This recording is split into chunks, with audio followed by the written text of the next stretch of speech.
ওয়া আম্মা মান খাফা মাকামা রাব্বিহি ওয়া নাহান নাফসা আনিল হাওয়া।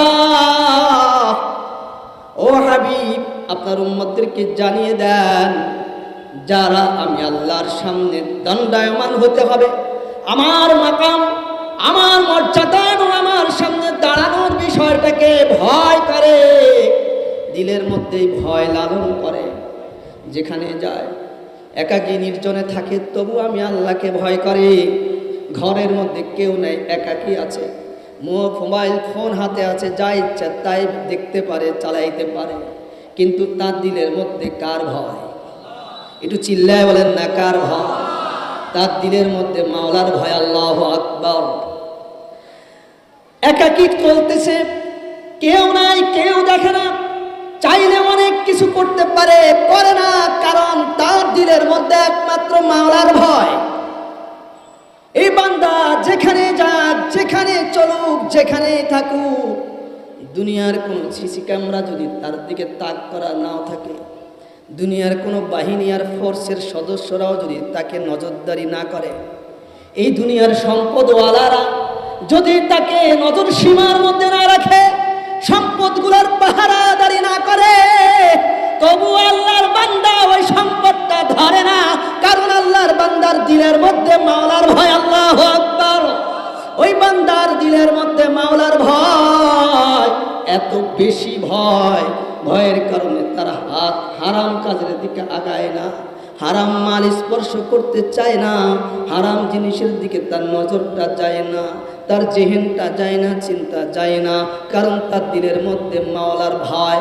আল্লাহ বলেন, আম্মা মান খাফা মাকামা রাব্বিহি ওয়া নাহান নাফসা, যে ব্যক্তির দিলের মধ্যে আমি আল্লাহর মাকামের ভয় নিয়ে আসবে আর তার নফসকে হারাম কাজ থেকে বিরত রাখবে, দূরে রাখবে, হারাম কাজ থেকে সরায় রাখবে, ফা ইন্নাল জান্নাতা হিয়াল মাওয়া, ওই ব্যক্তির আশ্রয়স্থল হবে জান্নাতুল মাওয়া। জোরে জোরে বলেন সুবহানাল্লাহ।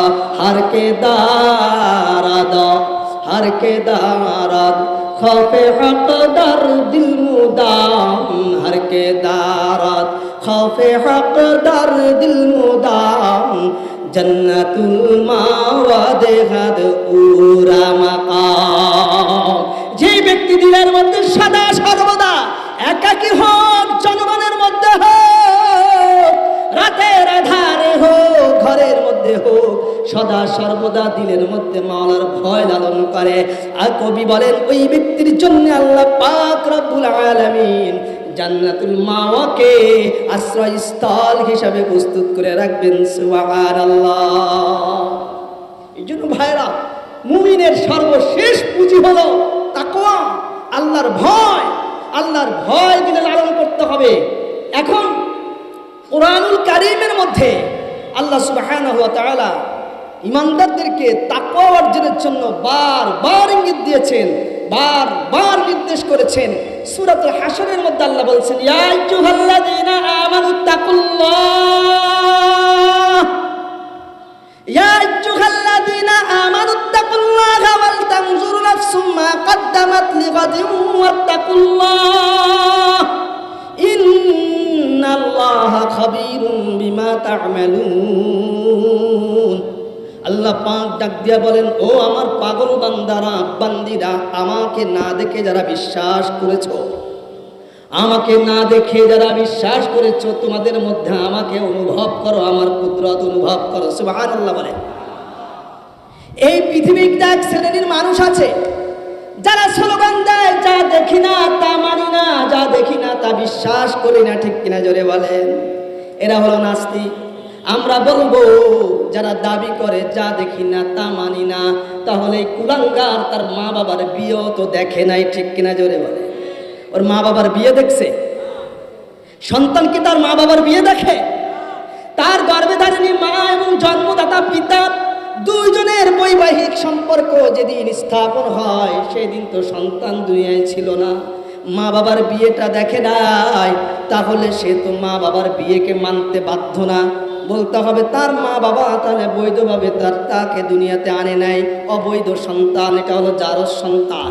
যে ব্যক্তি সৃষ্টিকর্তা আল্লাহর এত কিছু দেখার পরেও আসমান আর জমিন আল্লাহ পাক রব্বুল আলামিন কত সুন্দর করে কোরআনুল কারীমের মধ্যে বান্দা বান্দিকে ডাক দিয়া বলেন, আফালা ইয়ানজুরুনা ইলাল ইবিলি কাইফা খুলিকাত ওয়া ইলাস সামাই কাইফা রুফিআত ওয়া ইলাল জিবালি কাইফা নুসিবাত ওয়া ইলাল আরদি কাইফা সুতিহাত ফাযাক্কির ইন্নামা আনতা মুযাক্কিরুল লাস্তা আলাইহিম বিমুসাইতির। আল্লাহু আকবার।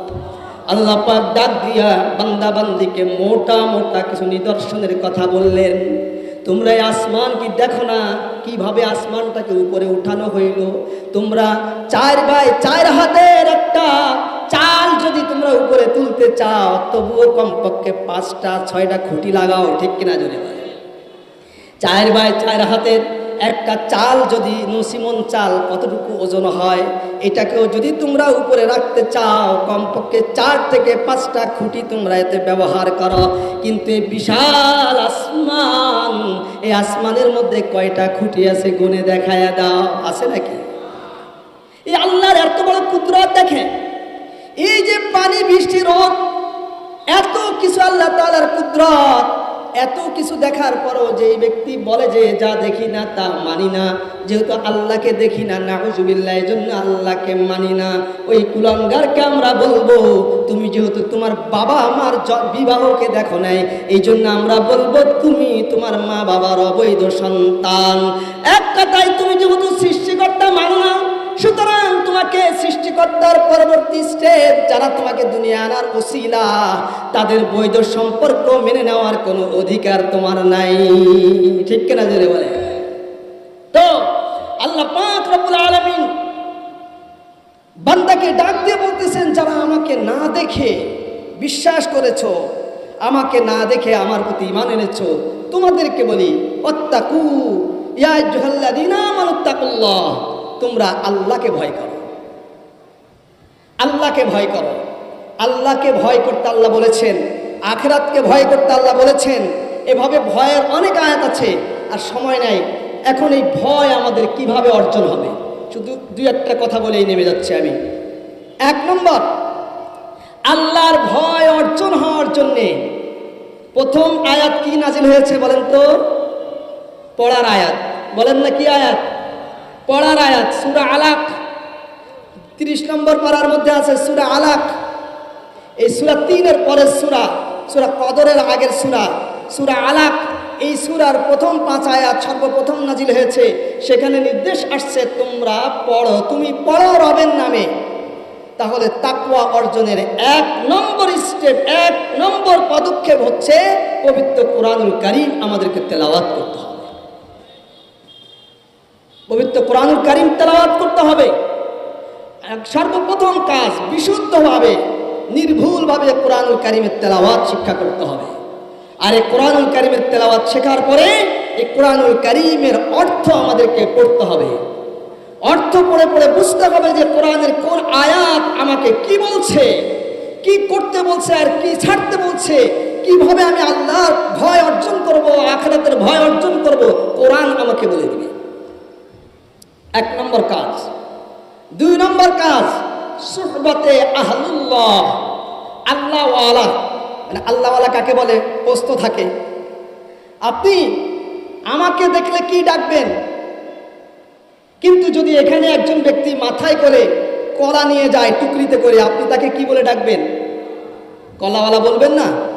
একজন রিক্সা নিয়ে যাচ্ছে, তাকে কি বলবেন? রিক্সাওয়ালা।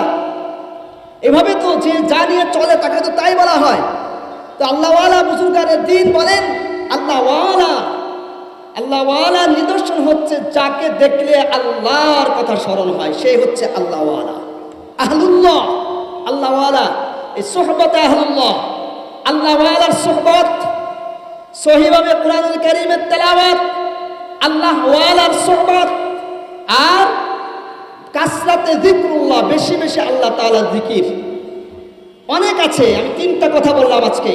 সহিভাবে কোরআনুল কারীমের তেলাওয়াত শিক্ষা করা, একজন আল্লাহওয়ালা বুজুর্গের সোহবত অবলম্বন করা কমপক্ষে, আর বেশি বেশি আল্লাহ তাআলার জিকির করা।